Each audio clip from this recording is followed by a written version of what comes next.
అందరికీ కడుపు నిండా భోజనం పెట్టి మిగతా వాళ్ల కోసం నువ్వు జీవిస్తే ఆ దేవుడు తప్పకుండా నీ కడుపు నింపుతాడు. ఇదే బాబు సత్యం. అవునామా?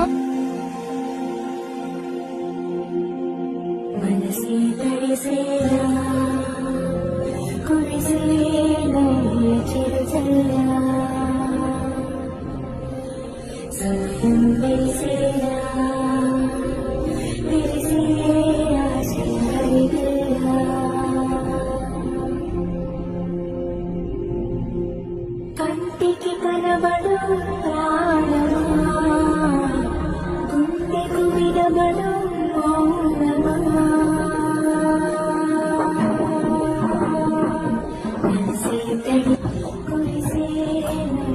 అందరికీ కడుపు నిండా భోజనం పెట్టి మిగతా వాళ్ల కోసం నువ్వు జీవిస్తే ఆ దేవుడు తప్పకుండా నీ కడుపు నింపుతాడు. ఇదే బాబు సత్యం.